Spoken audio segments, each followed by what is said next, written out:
দেখো বন্ধুরা, আমি একটা নতুন আইডিয়া বার করেছি। দেখো, তোমরা কি এরকম করো? অবশ্যই কিন্তু আমাকে জানিও। আমি কি করতে চলেছি, প্রথমে তো দেখছো আমি ডিম ভাজছি। তো ডিম তো ভাজছি, এবারে আমি এর সাথে কি আলাদা করতে চাইছি সেটা দেখার জন্য ভিডিওটা কিন্তু পুরোটাই দেখতে হবে। আমি ডিমটা ভালো করে ভেজে নিই, তারপরে আমি তোমাদের দেখাচ্ছি।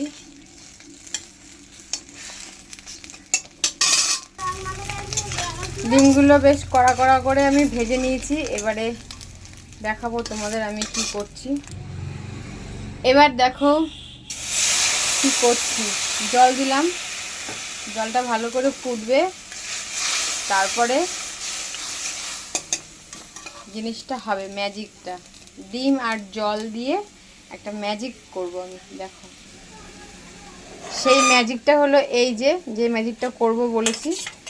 এই যে দেখো বন্ধুরা, কালকের মাংস রান্না করেছিলাম, তা মাংস ছিল, সেগুলো দিয়ে আমরা সকালে পরোটা খেয়েছি। আমি পোস্ট করেছি, তোমরা অবশ্যই দেখেছো। এই মাংসের ঝোলটা আমি এখন এর মধ্যে দিয়ে ভালো করে ফুটিয়ে নেব, তারপরে ডিমগুলো ছেড়ে দেবো, ব্যাস হয়ে যাবে আমার একটা নতুন রেসিপি। তার জন্য দেখো, ডিমগুলো আমি সব এক এক করে ছেড়ে দিচ্ছি, ব্যাস। এবারে ভালো করে ফুটিয়ে ডিমটা আর মাংসের ঝোলটা বেশ সুন্দর মিশে গেলে, গ্রেভি হয়ে গেলেই একদম একটা দারুণ একটা আইটেম হয়ে গেল। তোমরা আমার মতন কি এরকম করো? অবশ্যই কিন্তু জানিও বন্ধুরা। মাংস থাকলে, এখানে যদি মাংসও থাকে, অনেক সময় মাংসও থাকে, যেহেতু কালকে মাংসটা কম ছিল বলে আর মাংসটা নেই, সকালেই খাওয়া হয়ে গেছে এক পিস করে। যদি মাংস আলু ঝোলও থাকতো, তাও আমি এরকমই করি, থাকলে এরকমই করি। একটা আলাদা হয়ে গেল, এক্সট্রা একটা আইটেম, রেসিপি, ব্যাস। এবার আমি একটু গরম মশলা দিয়ে নামিয়ে দেবো, তোমাদের নামানোর পর দেখাচ্ছি। আর যেটা বলছিলাম, তোমরা কিন্তু অবশ্যই আমাকে জানিও, তোমরা কে কে আমার মতন এরকম বুদ্ধি করো।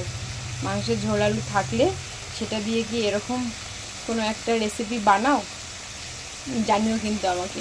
আমি এক্ষুনি নামিয়ে নেবো, বেশ ফুটে উঠেছে। এবার আমি নামিয়ে নিচ্ছি বন্ধুরা, ব্যাস। দেখো বন্ধুরা, নামানোর পর গরম মশলা দিয়ে নামিয়ে নিয়েছি। আর এরকম কারা কারা করো, আর এটা কিন্তু খেতে একদম মানে দারুণ লাগবে, মাংসের মতন লাগবে, আবার একটু ডিমও থাকবে তার সাথে, আর ফ্লেভারটাও পুরো মাংসর থাকবে। তো দুপুরবেলা গরম গরম ভাত দিয়ে কিন্তু এটা খেতে খুব দারুণ লাগে। তোমরা কে কে এরকম করো অবশ্যই কিন্তু আমাকে কমেন্ট করে জানিও। আর আমার এটা কেমন লাগলো সেটাও কিন্তু জানিও। আমার এই বুদ্ধিটা যদি তোমাদের না জানা থাকে, তাহলে অবশ্যই একবার ট্রাই করে দেখতে পারো।